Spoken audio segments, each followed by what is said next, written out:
So picture this. You're in 1800s Arizona. It's scorching hot.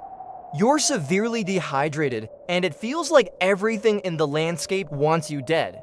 You've got venomous snakes slithering under rocks, ruthless bandits hiding behind cacti, and honestly, the consequences of your own questionable life choices catching up to you. It's a rough scene, and yet, one man surveyed this brutal, unforgiving desert and thought to himself, yeah, this seems like a fantastic place to look for gold.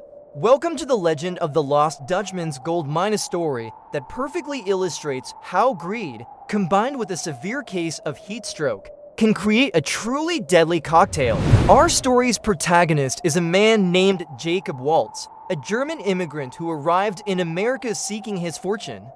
But because many Americans in the 1800s weren't exactly experts in world geography, they heard Deutsch and just started calling him the Dutchman. Yeah, close enough, I suppose. It seems geography wasn't their strong suit back then. Sometime around 1876, Waltz supposedly stumbled upon a gold mine so incredibly rich that it could have set him up for life.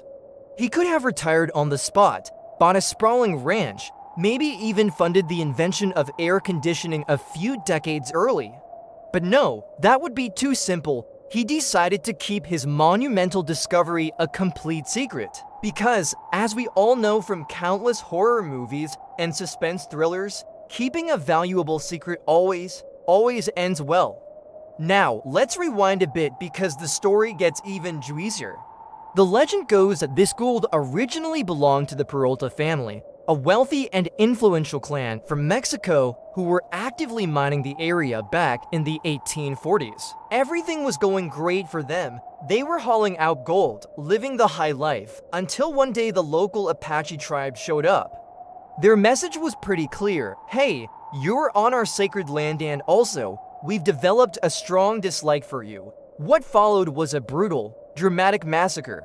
The Peraltas were ambushed, and very few, if any, survived to tell the tale. The Apaches, to add a final, supernatural touch to their victory, then placed a curse upon the gold and the mine itself.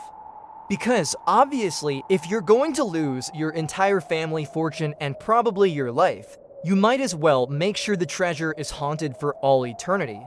It just adds a little extra spice to the tragedy. Fast forward a few decades, and this is where our friend Jacob Waltz re-enters the picture. Somehow, against all odds, he found this very same, now cursed mine. Nobody knows exactly how he did it. Did he find a hidden map left behind by the Peraltas? Was it just a case of pure, dumb luck? Or maybe he just tripped over a rock and literally fell into the entrance. Your guess is as good as mine. For years, Waltz quietly and secretly extracted gold from this mine, living his best, albeit solitary, life. He'd show up in town with pockets full of high-grade gold ore, never revealing his source.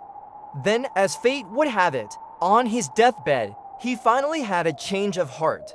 Surrounded by a few acquaintances, he tried to describe the location of his incredible find. But of course, his clues were maddeningly vague and made almost zero sense.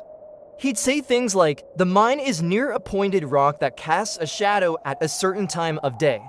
Unless it's cloudy, then it's near a different rock. Great, thanks, Jacob, super helpful. It was the 19th century equivalent of giving someone directions by saying, turn left at the thing that used to be there. Ever since Waltz's cryptic final words, a veritable army of people has descended upon Arizona's Superstition Mountains, all hoping to find the Dutchman's treasure. Hundreds of hopeful prospectors have gone searching. Some of them simply vanished without a trace, swallowed by the unforgiving wilderness. Others stumbled upon grim discoveries, scattered human bones, tantalizing but fake maps, and a lifetime supply of crushing regret. Many people say the gold is cursed, that the spirits of the Apaches or the Peraltas guard it fiercely. Personally, I have a more practical theory. The curse is probably just a deadly combination of poor navigation skills, extreme dehydration, and a general lack of respect for how dangerous the desert can be. But hey, blaming spooky mountain spirits is way more exciting, isn't it? This obsession hasn't faded with time. Even today, in the 21st century, modern treasure hunters flock to the Superstition Mountains. They show up armed with high-tech metal detectors, GPS units, aerial drones, and often a complete and utter lack of basic survival skills. You can almost hear them saying, "Bro, I've watched a couple of YouTube videos. I'm totally gonna find the Dutchman's gold this weekend." Yeah, sure you are right. After the blistering Arizona sun melt your iPhone and the desert heat completely drains your car battery, leaving you stranded. Estimates of the mine's value, if it exists, have soared to over $200 million in today's money. Yet, despite all the technology and all the attempts, no one has ever found it. Not even with the help of Google Maps and satellite imagery. It makes you wonder, maybe the mine is magically invisible. Or maybe, just maybe, Jacob Waltz was the ultimate troll, and he just made the whole thing up for the 19th century equivalent of memes. So there you have it, the enduring legend of the lost Dutchman's gold mine. It's a classic tale of greed, enduring mystery, and a very clear lesson on how not to spend your vacation in Arizona. Maybe one day, someone will finally crack the code and unearth this fabulous treasure. Or perhaps, the mountain will just continue to claim the occasional tourist, over-enthusiastic hiker, and aspiring YouTuber looking for viral content. Until then, remember to stay hydrated, never trust tales of cursed gold, and most importantly, if a mysterious German guy in the 1800s tries to tell you about a secret mine on his deathbed, just walk away. It's probably not worth the trouble. Thanks for watching. If you enjoyed this dive into one of America's greatest legends, be sure to hit that like button, subscribe, and ring the bell so you don't miss our next adventure. See you next time.